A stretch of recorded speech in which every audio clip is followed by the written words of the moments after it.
Camerounaises, Camerounais, mes chers compatriotes, le Conseil constitutionnel vient de déclarer M. Paul Biya vainqueur de l'élection présidentielle du 7 octobre 2018. Cette victoire lui est attribuée sur la base de ce document. Le procès verbal des travaux de la Commission nationale de recensement général des votes. Mais ce document, pourtant officiel, contient des chiffres qui sont faux. Tenez par exemple, dans le centre, il est attribué à M. Biya 331 719 voix.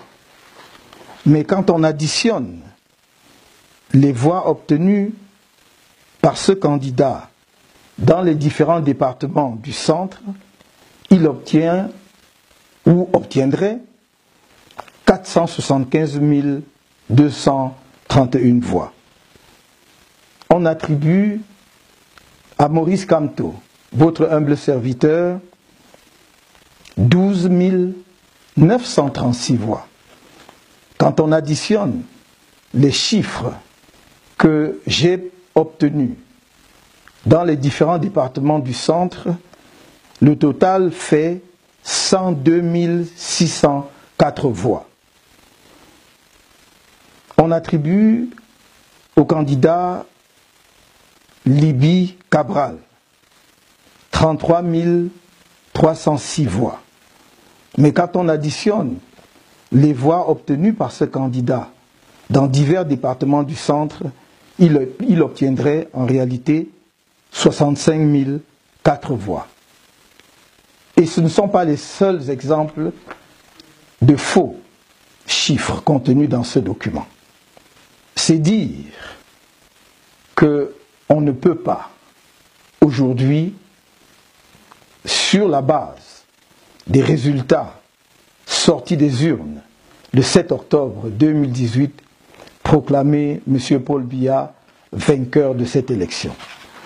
On peut d'autant moins le faire que nos propres chiffres consolidés donnent les résultats contenus dans ce document que, bien entendu, nous mettrons à la disposition du public. Et suivant la compilation que nous avons faite des chiffres sortis des bureaux de vote le 7 octobre 2018, les résultats de l'élection présidentielle sont les suivants. Maurice Kamto, 1 320 824 voix, soit 39,74%. Paul Biya, 1 278 514 voix, soit 38,47%. Cabral Libby, 349 423 voix, soit 10,51%. Yoshua aussi, 189 878 voix, soit 5,71%. Ndamjoya Adamou, 70 878 voix, soit 2,13%. Garga Aman Hadji, 1,75% correspondant à 58 248 voix. Difor Franklin, 23 687 voix, soit 0,71%. Serge Espoir Matomba, 19 704 voix, soit 0,59%. Akere Mouna, 12 262 voix, soit 0,37% des voix. Au regard de ce que je viens de vous présenter, je suis amené à faire la déclaration suivante.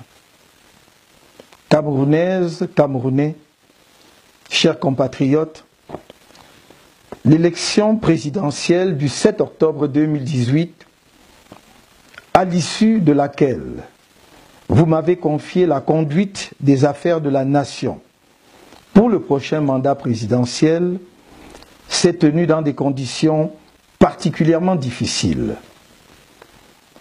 Elles ont été régies par un code électoral non consensuel contenant plusieurs dispositions favorisant les fraudes massives, organisées par une institution à l'indépendance douteuse et supervisée par un conseil constitutionnel dont la quasi-totalité des membres sont des militants du parti au pouvoir, le RDPC, tous nommés de façon discrétionnaire par le président sortant.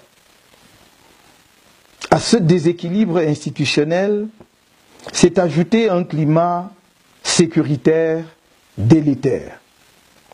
Aux menaces d'attentats de la secte terroriste Boko Haram dans l'extrême nord du pays s'est ajoutée une crise politique aiguë qui, mal gérée par le régime, a dégénéré en un conflit armé dans les deux régions anglophones du pays. Aucun candidat n'a pu y battre campagne et les conditions de sécurité n'ont pas permis aux populations désemparées et abandonnées à elles-mêmes de participer au scrutin. Comme d'habitude, l'élection a été émaillée de nombreuses irrégularités et de fraudes massives et franchement barbares avant, pendant et après le scrutin. À ce sujet, j'invite chacun à consulter le document intitulé « Ce que les Camerounais doivent savoir sur le scrutin du 7 octobre 2018 » disponible sur notre site officiel. Durant les 2 jours d'audience au Conseil constitutionnel, concernant nos revendications, nous avons été en mesure de montrer à l'opinion nationale et internationale que les résultats de cette élection, que le pouvoir vient de proclamer à la faveur de M. Paul Biya, sont basés sur de fausses données fabriquées avec l'assistance d'informaticiens et de statisticiens à la solde du régime. Ces résultats n'ont rien à voir avec ce qui s'est passé sur le terrain le 7 octobre 2018. À cet égard, durant l'audience du 17 octobre devant le Conseil constitutionnel, alors que mes avocats exigeaient d'obtenir les originaux des procès-verbaux des commissions départementales de supervision des élections sur la base desquelles est effectuée la compilation des résultats, le président de la Commission nationale de recensement des votes a présenté 5 procès-verbaux sur les 32 demandés qu'il a refusé de produire à ce jour et qui sont du reste tous des faux. Sur 5 des procès-verbaux finalement présentés, 4 se sont avérés effectivement faux. Mes avocats ont également demandé les bordereaux d'émargement qui sont des documents annexés aux procès-verbaux des commissions locales de vote.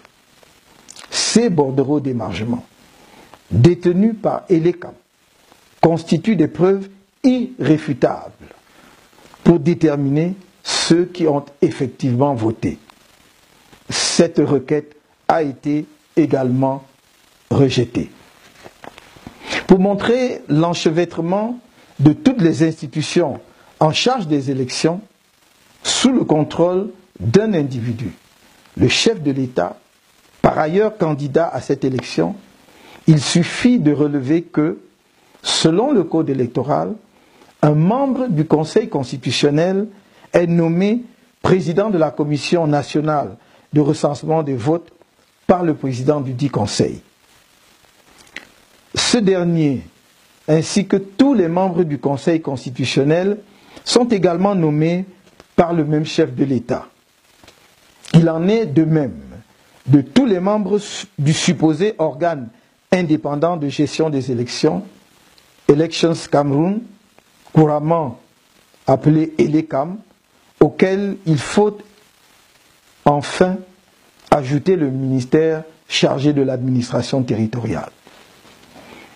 En dépit de ce déséquilibre, et si l'on s'en tient aux procès-verbaux issus des bureaux de vote dans les parties du pays où l'élection s'est déroulée dans des conditions à peu près acceptables, et même dans les zones où le bourrage des urnes par le RDPC était systématique, il apparaît que le peuple camerounais a porté son choix majoritairement sur mon humble personne. La coalition et moi-même continuons dès lors de revendiquer ma victoire à cette élection, conformément à la vérité des urnes au soir du 7 octobre 2018. Les résultats proclamés ce 22 octobre 2018 par un Conseil constitutionnel dont la crédibilité et l'impartialité ont été mises à mal lors du contentieux électoral ne traduisent nullement la volonté du peuple camerounais souverain. Au regard de ce qui précède, nous rejetons solennellement et catégoriquement ces résultats fabriqués et refusons de reconnaître la légitimité du chef de l'État ainsi désigné par ses obligés et non par les électeurs camerounais. Respectueux de la volonté du peuple, nous entendons assumer la mission qu'il nous a confiée. Dans cet esprit, nous attendons rester auprès du peuple camerounais et défendre avec lui sa victoire. Le Conseil constitutionnel ayant refusé de comparer les résultats sortis des urnes, bureau de vote par bureau de vote, avec ceux concoctés dans les officines du parti au pouvoir, nous utiliserons tous les moyens de droit pour faire rétablir la vérité des urnes. J'en appelle au peuple camerounais à rester mobilisé et à une résistance déterminée à la forfaiture. Vive le Cameroun!